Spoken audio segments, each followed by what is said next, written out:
Hey everyone, today we are talking about the most common question I get about TRT or testosterone replacement therapy. Okay, I made just a couple videos about this because it was something that I realized after seeking testing through a doctor that I had low testosterone.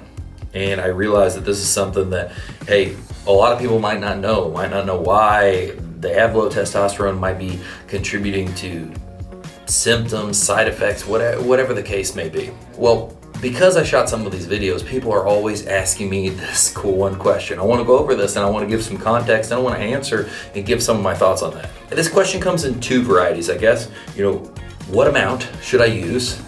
And should I use this, right? It's kind of like the same, right? Should I use it and what amount? It's like, ooh, give me the prescription. The answer to this, and the thing that I have to say, and I don't respond to these unless I say what I'm about to say online. I feel like we could canvas a lot of these really quick without having all the comments. First and foremost, that's not a question anybody on YouTube or anybody that's a person just making content that's not a doctor can tell you. So first, you need to go to a doctor. You need to figure out what your levels are. You need to have a blood test. You wouldn't base this just off some random stuff you were able to acquire and the symptoms you think you may or may not have. For me, the only thing that I ever noticed, I was not tired. I had no real issues that I was concerned with. The main thing was just that it felt weird that I was training so hard. And I just didn't seem to be leaning out much. I didn't seem to be making much ground. Now, did I feel like my training was compromised or I didn't have the energy or anything like that?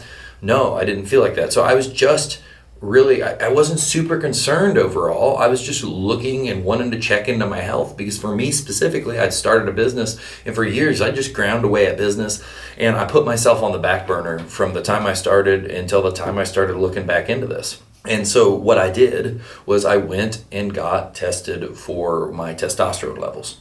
I verified that I had super low testosterone. And one of the pieces of this is, yes, this is a question for a doctor. Nobody on YouTube is going to answer that. And no one's going to be able to answer that without physically seeing you and doing testing. Probably doing multiple tests to verify the need for it, right? Because first of all, if you don't have hypogonadism, you don't actually need this, right? That means your body is not producing enough testosterone to get you within the range, of the total test range, which is 300 to 800, 300 to 1,000. It kind of is depending on who you're talking to. Here again, though, I'm not a doctor and I'm not giving medical advice on any of this.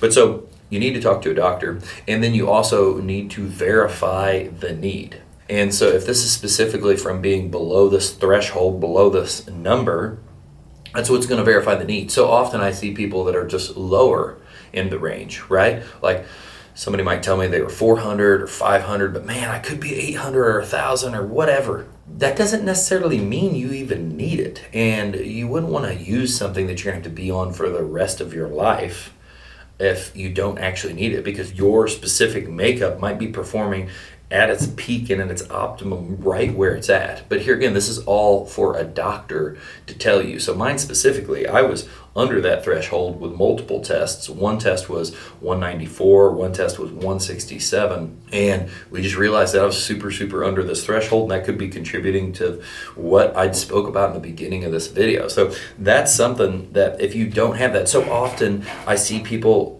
in the comments talking about their levels, should I not? And a lot of TRT clinics are not specifically giving this just for that reason if you truly need it. They're just bumping this in the hope that is this going to make you leaner and stronger and get all this health back? It's not going to do anything if you don't put in the work anyway, right? And it's just going to, the whole goal behind this anyway is not to make you some kind of superhuman. If that's how you're using it and you're using these above normal physical levels, then you're just abusing it, and then it's just like steroids and you're just juicing and you're using gear, right? If you're using this to just maintain normal range, be in that window, 300 to 1,000, 300 to 800. That is the way this is supposed to be used. And so there's so many little pieces that make this so much more than just saying how much you use.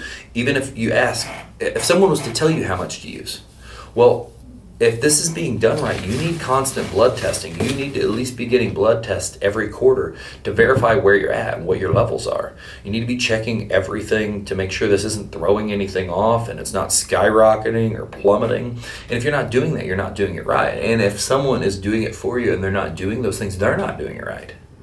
So often this is pushed for other means. It's going to make a big difference, or it's going to make it better than that mediocre number you have. It's going to help you do X, Y, and Z. Like, all the things it does, it's not going to do without work. Just like when you were in your 20s, or say that your testosterone was perfect when you were younger, you could still be overweight.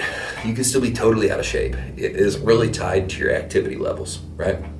And so there's so many other things that, like, if you were just in normal range, like better sleep, less stress, better eating, lifting heavy, doing all these things, losing body fat in general could bump this up. So I'm just giving context to this question that so many people ask me. That is I'm sorry, it's a bad question. It's a bad question that, like, I get why you're asking it because you're probably interested, but it's so easy to connect with a doctor, find a doctor, make sure you're doing the right thing, and make sure you're doing what's best for you to get you back into that optimal range, that normal range, even if it was near the low end of the normal range, just being in that normal range, to make sure you're not super plummeting through the floor and you're not facing the side effects from that. So that's my answer to that question. That's what it's always going to be. I'm never going to be able to give amounts. People ask for amounts. It's like, I'm not a doctor. You can't prescribe. This is who you need to be talking to. You need to connect with someone to give you that information. And then most importantly, on the back end of that is monitor that. I do blood work every quarter to see where all these levels are, to see how I'm moving forward. And yes, if you're using too much of this, it's just like being a steroid junkie that's trying to get huge in the gym. And ultimately, you're just trying to stay, just like if you're supplementing with a vitamin, you're just trying to stay in the optimum level, the optimum range. You're not trying to be way outside of it in either direction. You're just trying to stay right down that middle so you don't have something that is lacking. So I hope this video has helped. I hope this has gave some context for the people that reach out or see this channel, and maybe it links back to one of those other videos to answer that question for you, because it's just crazy how much I see that. And if anyone ever gives you an answer, you should just put that to the side and go straight to a doctor that is going to specifically make sure you're getting what you need. So thanks for watching. I'll talk to you soon.